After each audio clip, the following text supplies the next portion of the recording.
Welcome to T. Lokes, Tucson's local business podcast. I'm your host, L. Connor McEverly, and in each episode, we embark on a journey to connect with the passionate minds behind the businesses and nonprofits that make our community thrive.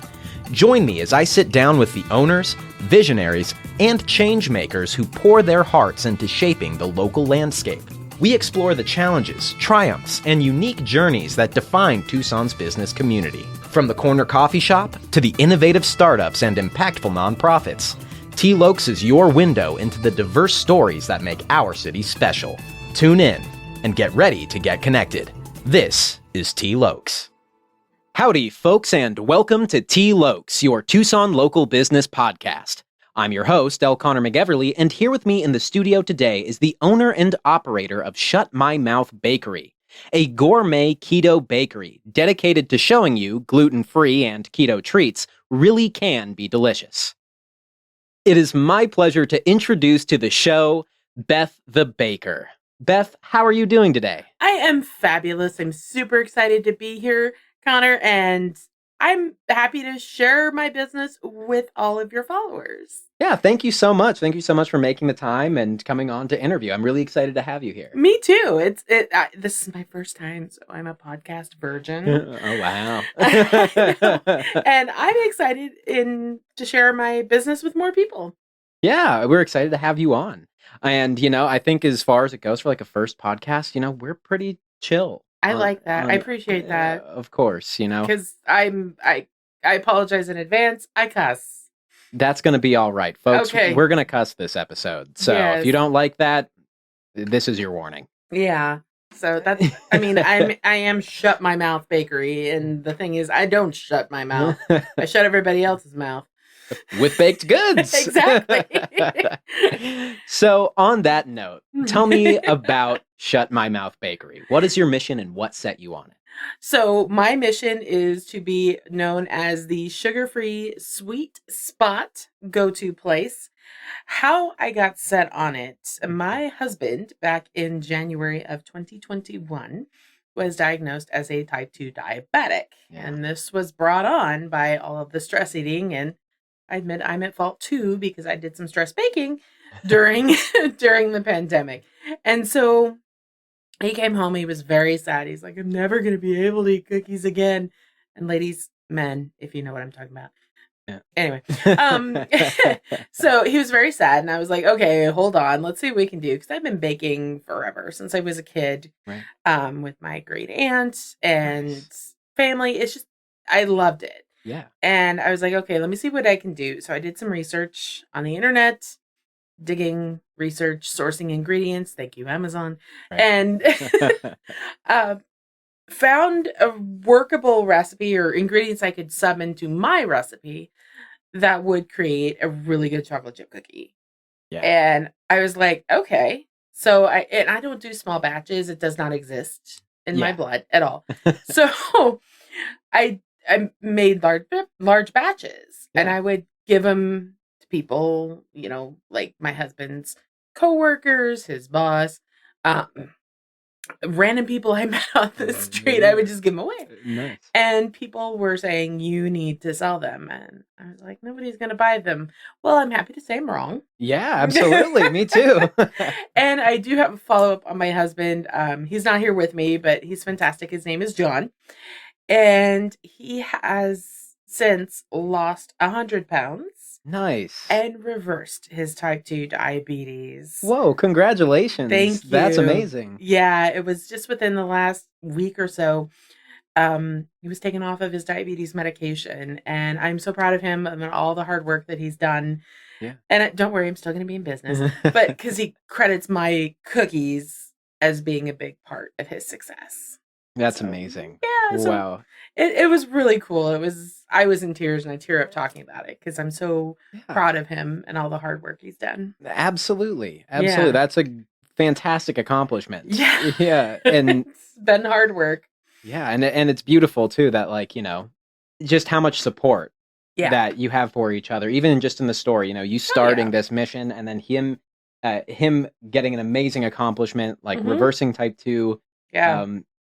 and then crediting you as well. So that's Yeah. really sweet. That's really lovely. And he does, I joke that I started this business for him, and he generally bitches and moans that he never gets any more cookies anymore because I sell them.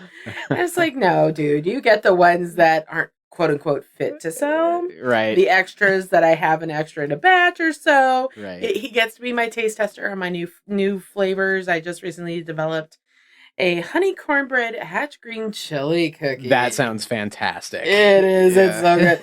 It's local.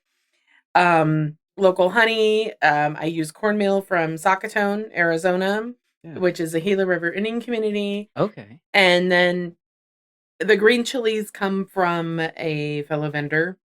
Nice. At the farmer's market I'm at, Roadrunner Park up in Phoenix. Okay. And he was smoking them across from me.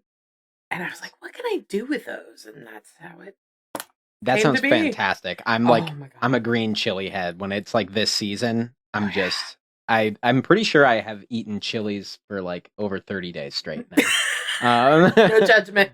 Well, I sold out of them today too. Otherwise, I would have brought you one. I know you can always buy them online. But yeah, they're really good. It was a surprising concept, and I made a small batch to test. And first of all, to see if the recipe would go together. Second of all, to see if people would buy it. And I sampled it. Normally, I don't do samples because people just snack.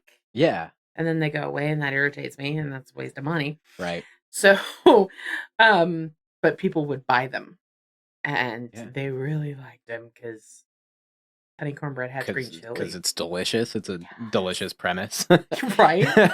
It was good. So kind of working off of that, that new flavor, can you tell me a little bit about like your menu, like some of your offerings? So my offerings span a huge variety. The primary cookies are sugar-free, keto, diabetic friendly. I do use a high-fiber, low-carb wheat flour ground and milled in the U.S. Nice. I am, at the behest of one of my wonderful customers, developing more gluten-free and vegan options. I do have a gluten-free, vegan, sugar-free chocolate chip cookie, and it is good. Yeah. Was that the one that I got a sample of at the Good Food Expo? Because that was delicious. Yeah. That was absolutely delicious. And you don't miss the sugar, you don't miss the gluten, you don't miss the eggs and the butter. Because eggs and butter are my love language. Yeah. But, people have the needs for that. Especially today's, they're more aware of food allergies. Absolutely. And I do offer gluten-free options. I have vegan options. I have gluten-free vegan options. And then everything I do is sugar-free. So it's a lot. Yeah. And then I've kind of done a side gig. I've done a side quest, I guess you could say. Yeah. I had someone come up to me. I do a market up in Prescott Valley too. Okay. And she said, my husband is allergic to everything, but he's dying for sweets. I'm like, okay, what's he allergic to? And she pulls out this list. It was like 3 pages.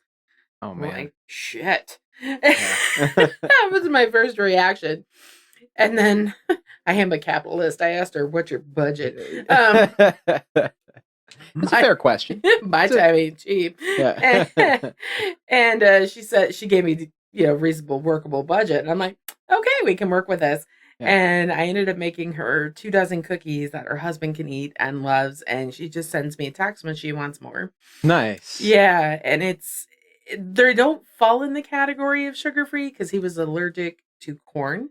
Interesting. And corn is where my sweetener comes from. It's a sugar alcohol derived from fermented corn. Okay. And so I'm like, okay. So I had to find replacements, and I'm jokingly going to call this. Now my husband says, don't do it. We need to call it this personal baking bitch. But I've done it on a few occasions. Totally. And, I have an hourly rate, and you pay my hourly rate. You pay for ingredients. And if you want, because I also calculate nutritional info. If you want that done, that's another. Yeah. That's kick ass. It's interesting. It's challenging. Yeah, absolutely. I can imagine. Yes. Because like I said, butter and eggs are my love language. I hear you. And then when I can't use them, it's like, shit, what am I going to use? Right. There are a lot of alternatives out there. Yeah. But there's always a caveat. Yeah. I don't like using fake shit. Yeah. I don't. And I was in the grocery store the other day, and I saw an egg replacer from Bob's Red Mill. And I like that brand. It's a good brand. Totally. And I looked at it, and I'm just like, oh, it had additives and stuff in it. And I'm like, So instead of that, I use flax eggs. Okay. Yeah, they're flax seeds and water, and you mix it up. Yeah. And then it kind of sets into this gooey thing, and it acts like an egg. And I'm like, okay. I That's interesting. Yeah, I try to avoid fake shit as much as possible. No, that's great. That's great. And kind of working off of that, talking about these different ingredients and like sourcing them. What did the process of perfecting your menu look like? It's still in process. It's just trial and error, seeing what sells. Yeah. And it's so funny. Different farmers markets sell different kinds of flavors. Interesting. Because I have what I call traditional flavors, which are like your chocolate chip, your snickerdoodle, your peanut butter chocolate chip. Right. I have gluten-free options, which are right now I'm running lemon pound cake, which is a hands down classic for like people freaking love lemon. Oh yeah. And then I have a vegan apple cinnamon cake, which is also gluten-free, which is really good. Yeah. And that uses coconut oil and applesauce. Wow. Okay. Instead of butter and eggs. Right. And it's good. It's a very good cake. And then I also have what I call my signature recipes. Mm-hmm. And those are the ones that I created that usually have stories behind them. Yeah. My Chunk of Love cookie, I grew up listening to a lot of Elvis. Yeah. And this one, I had the ingredients in the house. It was midnight. I couldn't sleep. Yeah. And insomnia is so much fun. Oh yeah. And I'm like, wonder what would happen. So I made a cookie, and it has peanut butter, chocolate chip, banana, and bacon. Nice. Yes. Yeah, that sounds good. It's an homage to Elvis, and it was midnight. My husband comes out in the kitchen. He's half asleep. He's like, "What in the hell are you doing?" This is a common phrase in our house, just to preface that. But I said, "Here, try this," and he shoved a cookie in his mouth. And he's like, "Okay, that's very good, but you need to go to bed." Yeah. Okay. So, but those are my signature recipes. Nice. I also have maple bacon bourbon. All right. Yeah. Yeah, I use bourbon distilled up in Carefree, Arizona. Nice. And I make my own maple bourbon extract. And then I also have my latest signature development is a honey cornbread hatch green chili. Yeah. Which is awesome. That sounds super good. It is. And these are the ones that people get excited about because they're always wondering what's she going to come up with next. And you know what? So am I. Yeah. Well, I never know. It's like inspiration strikes at very random moments. Right? I mean, that's just the nature of inspiration, too. Yes. It's always got to come at a weird time. Yes. Yeah. I mean, sometimes I get customer requests and see what I can do. Like one guy asked if I had a double chocolate chip cookie. Mm-hmm. I smacked myself upside the head because I had the ingredients. I just didn't have the cookie. I'm like, give me next week. I'll have it for you. Right. I did. It's really good. It's very rich and gooey and chocolatey. Yeah. And this guy loves chocolate. So he dips it in his hot chocolate. I'm like, damn. Yeah. That's a lot of chocolate. And I love chocolate, but I was like, damn, that's a lot. Yeah. There is a depth of chocoholism that is quite profound. Yes. Yeah. Yes. And I cross that line on occasion, but sometimes I do rein it back. Yeah. I love chocolate. My latest affinity is to have chocolate mixed with unexpected flavors. Okay. Like green chili chocolate. It's a thing. Okay. Yeah. Just unexpected. Yeah. And like chilies and chocolate go well together because what the chilies do is they open up the flavonoids of the chocolate. Right. Anyway, I think you're right. Yeah, it makes it chocolatier, if that's a word. Right. But in my brownies recipe, I add in espresso. Okay. And then I also add in some cayenne pepper. Okay. Just to make it more chocolatey. With more pop in there. Yeah. Yeah. And people don't even taste it. I mean, you wouldn't. But it makes it so. I joke. It's like this recipe is mostly chocolate with just enough flour to hold it together. Nice, because it is. It's just like uber chocolatey, right. And it's delicious. And that's another one I really like too. Nice. I love chocolate. So it's great. It's fantastic. It is a vegetable because it does come from the cocoa bean. Okay. Is it a vegetable or a fruit?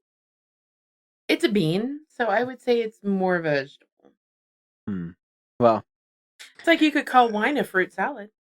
You could. Yeah. Mm-hmm. I just may. It's a bit of a stretch, but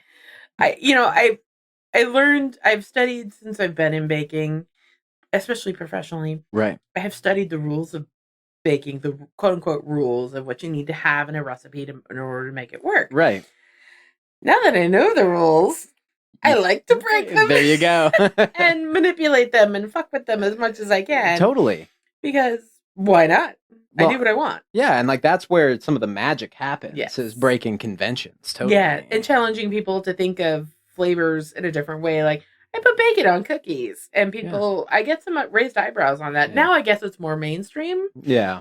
And especially because a national cookie brand came out with a cornbread cookie. Oh, interesting. Okay. Yeah. I'm not going to say them because they have more lawyers than I do. Gotcha. But it comes in a pink box. I don't know. I can't piece it together. I'm sorry. Well, they have more lawyers than I do, so I'm not going to say their name. But they have a cornbread cookie. Gotcha. And I had somebody tell me just last week at my farmer's market, oh, this is so much better than this national brand's cornbread cookie with my honey cornbread hatch green chili. It's a mouthful. It is. Howdy, listener. Are you also a podcaster seeking to stand out in the crowded audio landscape? I'm here to help. L. Connor Voice, LLC, offers top-tier audio engineering, meticulous content management, and more, all tailored to save you time and elevate your podcast to new heights of professionalism. With L. Connor Voice, you can focus on what you do best, creating captivating content, while I handle the rest. Say goodbye to hours spent tweaking audio levels and managing uploads. I ensure your podcast shines with polished sound quality and seamless delivery. Ready to take your podcast to the next level? Contact L. Connor Voice, LLC today and make producing your podcast as easy as hitting record. For more information, go to lconnorvoice.com. Links are in the episode notes. So on to our next question. Clearly this has been like quite a process for you, trying out new recipes, using different ingredients. What would you say, and this doesn't even have to be within the kitchen, but like what has been one of your biggest challenges so far? There have been a few. A big one is perception of other people's perception. Oh, interesting. Okay. So there have been two challenges, other people and myself. But other people, they think of quote unquote diet cookies right, as tasting like chalk and or paste and gross, and is using a bunch of fake chemicals to get the flavor, right. And I'm challenging that perspective every day. Every day I talk about my product and my business. It's a challenge. So challenge and change people's perspective, and I'm working on it. It's just a very long process. Yeah, absolutely. Second is myself. I deal with, and I'm very open about it, I deal with anxiety and depression. Yeah. And always having, that little voice in the back of your mind, and imposter syndrome. And it's a thing. Oh, yeah. And one of my people I really look up to, Barbara Corcoran, she's a shark on Shark Tank. She said, if you have imposter syndrome, that means you're doing something right. It's like, what? And I read this article. It was in an interview. She said that. And I read the article and I'm like, oh, she made some really valid points. Interesting. I really like her. I look up to her. Yeah, I would love to read that article. Yeah, I'll see if I can find it and forward it to you. Yeah, imposter syndrome is real. It is real. Oh, and then a lot of us who deal with it, we're actually quite successful. Yeah. But there are so many links and ties to other things. But yeah. Totally. I love Barbara Corcoran. I was hoping, so my husband and I auditioned for Shark Tank. Okay. In January of this year. Nice. Yeah, I was like, we didn't get on the show. Yet. Yet's the big keyword. Yet. Yeah. They don't know what's coming. Cookies are coming. Yeah. But I would love to work with her. I know she's fantastic. And, being as a woman business owner, and she's very successful and very innovative. So, totally. But I mean, and I'd work with pretty much any of them. Yeah. Yeah. Even Mr. Wonderful. Yeah. I'm not super familiar with Shark Tank, and something tells me that name is the antithesis. He coined it himself. He is I would call him the sharkiest shark. I see. Yeah, you have to check him out. The sharkiest shark. Very sharky. Yeah. But for good reason. Totally. It's his money. Oh yeah. And he can do it. It ain't bragging if you can bag it up. Yeah. But I figure I can handle him. I taught junior high for 13 years. I got this. Yeah, it seems like at that point there's not much you can't handle. No. God, no. Shout out to all the teachers. Yeah. I love you guys. Yes. I love you too, teachers. Having been through it for 13 years and what you're having to deal with now, all the bullshit, and God, I love you. So, thank you. Yes, thank you, teachers. We appreciate that.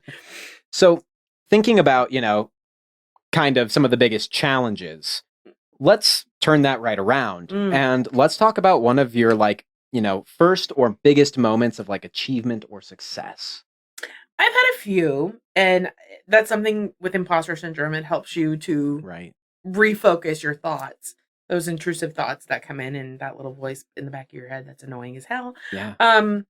The first one was actually having the balls to audition for Shark Tank. Yeah. I wouldn't have done that when I first started in business. I did it when I was about 2.5 years in. Nice. Yeah. Yeah. And that it's an intense process, even going through the process. Right. And we did it last minute. I saw it on a Sunday, the open auditions on a Sunday evening, and the auditions were Friday morning, and they were in Las Vegas. Oh wow. So yeah.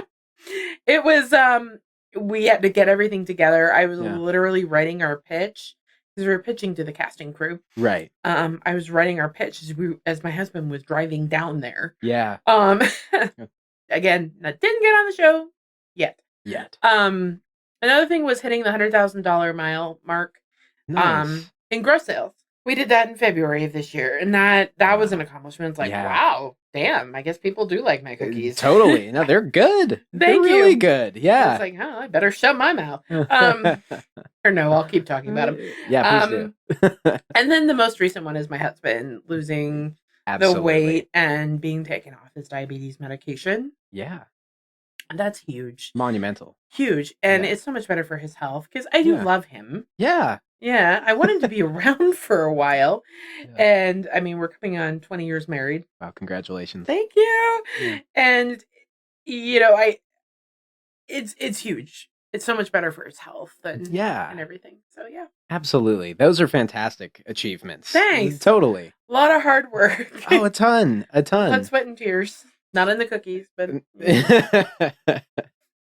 just a little extra flavor. No, absolutely no. No way. Literally though, I had to have rotator cuff surgery August 30th of last year. Yeah, because I tore up my rotator cuff making so many damn cookies. Oh man. Yeah, I tore up my rotator cuff, and sheesh. I know it was rough, and I tore my rotator cuff, tore my labrum, and I had a bone spur. Yeehaw. Yeah. And then to feel extra stupid, so I had the rotator cuff surgery August 30th of 23 rather. Gotcha. 9 weeks after that, on November 5th, I slipped and fell and broke my left wrist. Ouch. Yeah, so I'm in a cast past my elbow. That was for a week. No, that was 2 weeks. Then I was in a cast, like a wrist cast, a partial cast. Yeah. For 3 weeks, and then I was in a wrist brace for 6 weeks. So I'm dealing with a weakened right arm and an incapacitated left arm. I was like, shit. Yeah. So yeah. Yeah, that's a real kick. No, that was very challenging. Yeah. And when I say I am my own worst enemy, I really am. Yeah. So. No, I can hear that, and in a lot of respects, I can resonate with that. Yes. For sure. Yes. And it was hard. And rotator cuff surgery is a year recovery. Yeah. And it's just about now I started getting my full strength back. Nice. But my recovery was extended because of the left wrist thing. Yeah, totally. That's well, that's a bummer. It was rough. But let's look at the horizon now. Okay, looking at the horizon. And what are some goals that you are striving for now? Well, I do have long-term and short-term goals. We worked with a business consultant. Shout out to Kat. I love you. Her foot was firmly planted in our asses for about 6 months. I first met her the weekend after we auditioned for Shark Tank, because literally we auditioned Friday, drove back that night. We were at farmers market Saturday morning in Phoenix. So yeah. But I met her that first weekend, and she emailed me and followed up, and she's incredible. Yeah. But she really helped us get it focused. Okay. Yeah. Get focused, and I realized I was running my business like a hobby, which is bad. And so she helped us focus on goals. Eventually,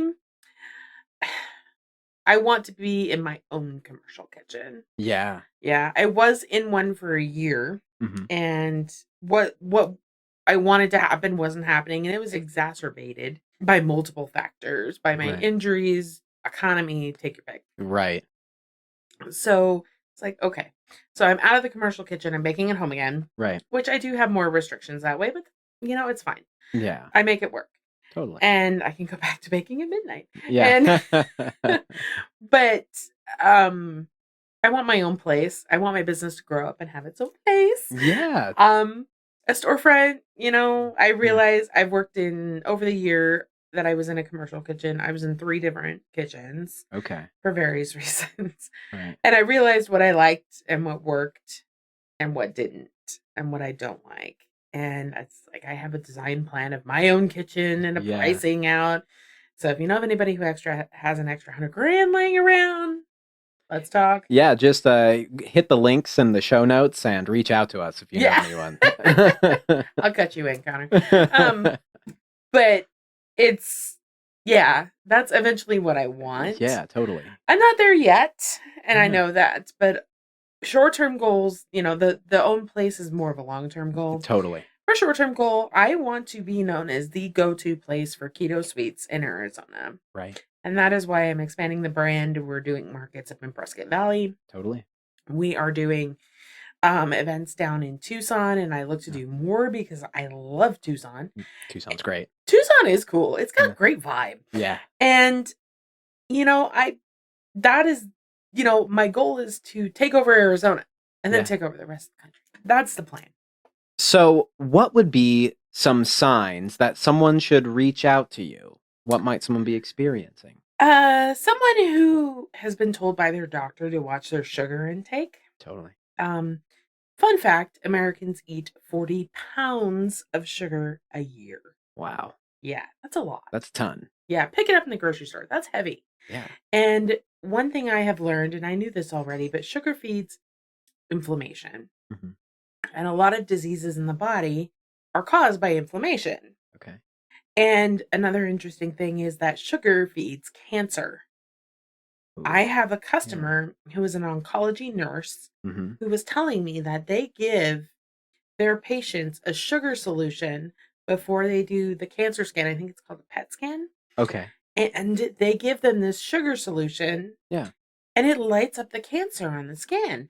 And I know. So interesting. It's horrifying. Yeah. And sugar is insidious. It's in everything. It's in ketchup. It's in barbecue sauce. Yeah. You put it in your coffee. It's everywhere. And if you can just reduce it, even just by a little, just consciously, like stop drinking the soda. Yeah. Put a sugar substitute in your coffee. Sure. Buy a sugar-free ketchup, or make your own. It's so much healthier for you. Yeah. And the sugar substitute I use is called erythritol. Okay. And there have been some medical studies that come about saying it's bad. Personally, I doubt the validity and the efficacy of those studies. Interesting. Okay. For various reasons, a small testing group, comorbidities existing within that testing group. Okay. Who paid for the study? Right. That makes me question it. Yeah. But I mean, the fact remains that Americans eat too much damn sugar. Right. And if we can reduce it just by a little, I mean, that's the point. So if people are looking to reduce that sugar, or they've gotten the news from their doctor of, oh shit, you're pre-diabetic or you're type 2 diabetic, you're going to go on a bunch of medication that can fuck you up. Yeah. That's when they need to call me. Yeah.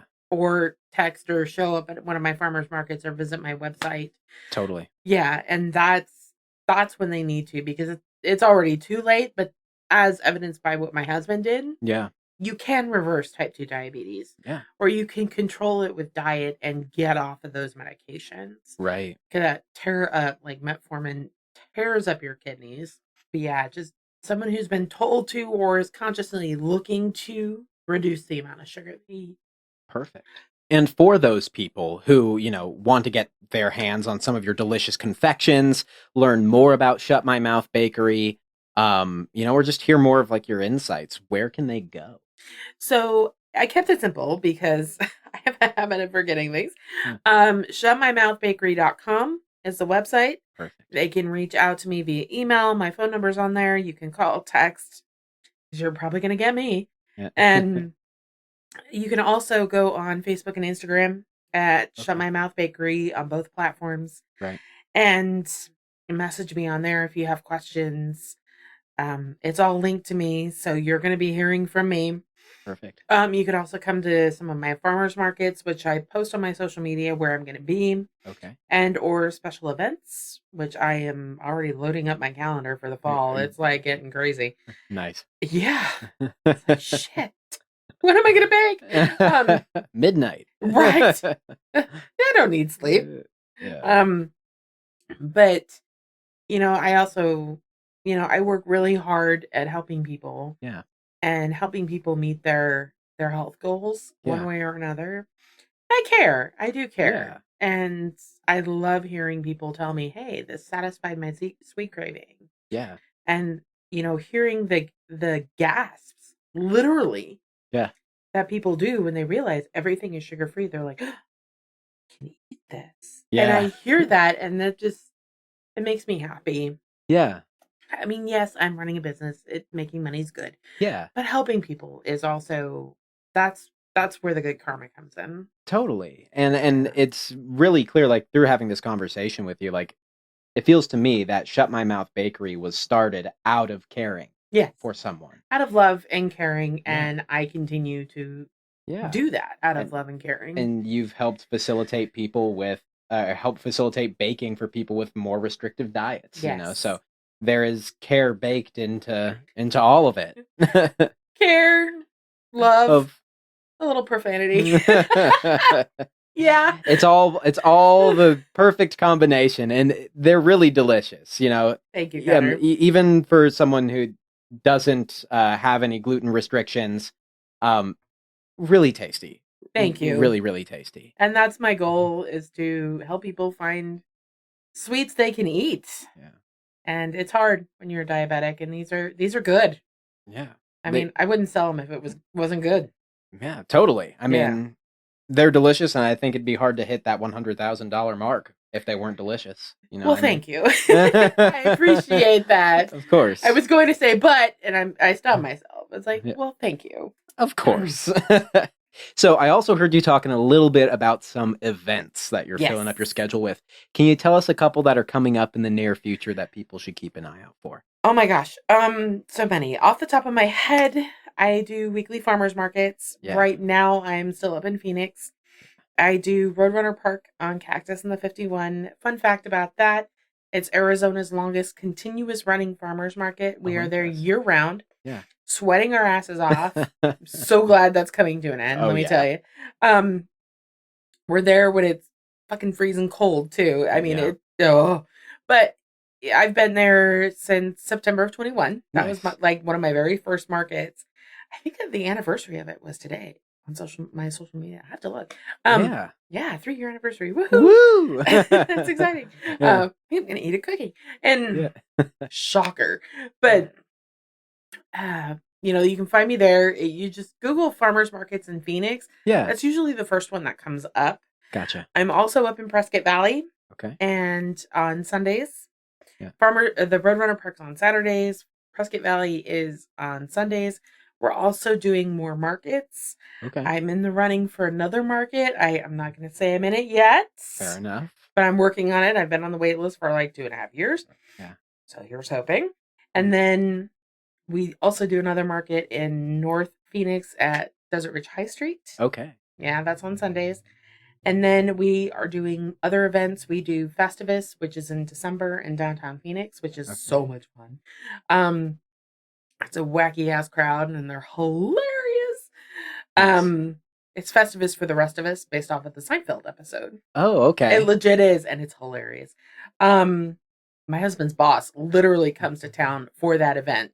Nice. He lives in Honolulu. Oh, wow. Yeah. And he comes to town for that event because he loves it. I have a Pinners conference at Westworld second weekend of November. Okay. Yeah. And they're expecting like 20 to 25,000 people. Wow. I'm a little nervous. And just, I'm looking for more events down in Tucson. I don't see myself coming down here on a weekly basis. Fair enough. Yet. Yeah. But I am looking for retail outlets. For sure. And for distributors down here. So anybody who has like a coffee shop or a unique gift shop. Right. Or a bakery that doesn't do this. Yeah. I'd be happy to work with them.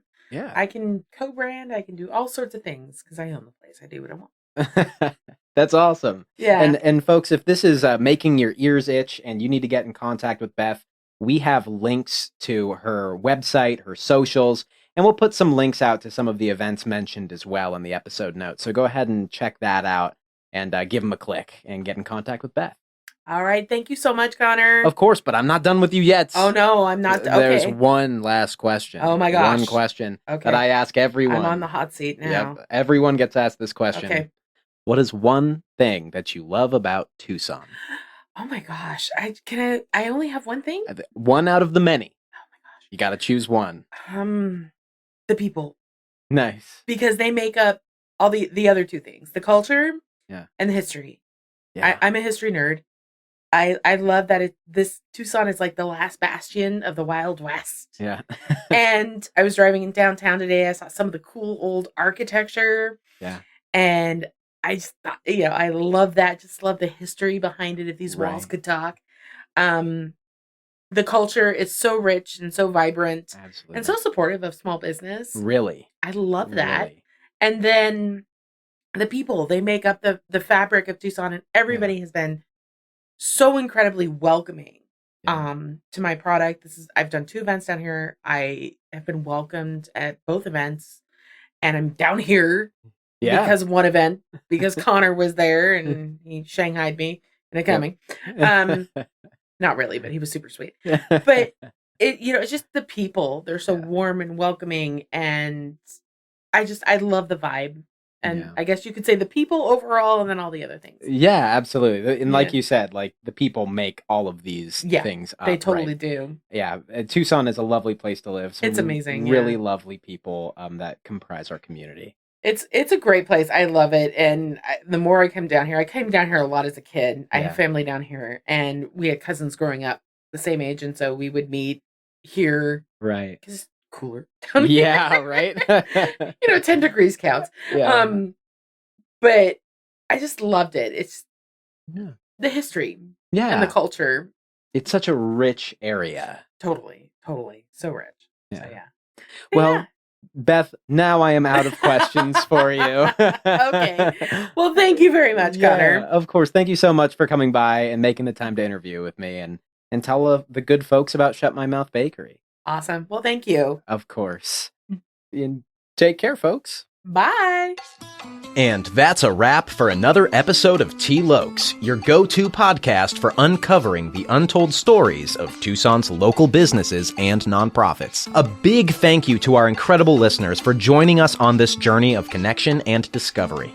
I want to extend a huge thank you to Beth the Baker from Shut My Mouth Bakery for making the time to come down to Tucson and talk about the awesome baking she's done and the love that has forged her journey. So thank you so much, Beth, for coming on the show, and thank you for the cookies. They didn't last 24 hours. Show them some love and check out their links in the episode notes. A big thank you to Louis Sanders from Sound Monk Studios for composing the awesome T. Lokes theme music. If you enjoyed today's episode and want to stay connected with Tucson's vibrant business scene, don't forget to subscribe, rate, and leave a review. Your feedback is invaluable, and it helps us continue bringing you engaging conversations. As we wrap up, remember that T. Lokes isn't just a podcast, it's a community. Let's keep the conversation going on social media. Follow us on Facebook, Instagram, or our Discord channel and share your thoughts, suggestions, or even recommend a local business or nonprofit you'd like to see featured on the show. Thank you once again for being a part of the T. Lokes community. Until next time, stay connected, stay inspired, and keep supporting the heartbeat of Tucson. Toodaloo.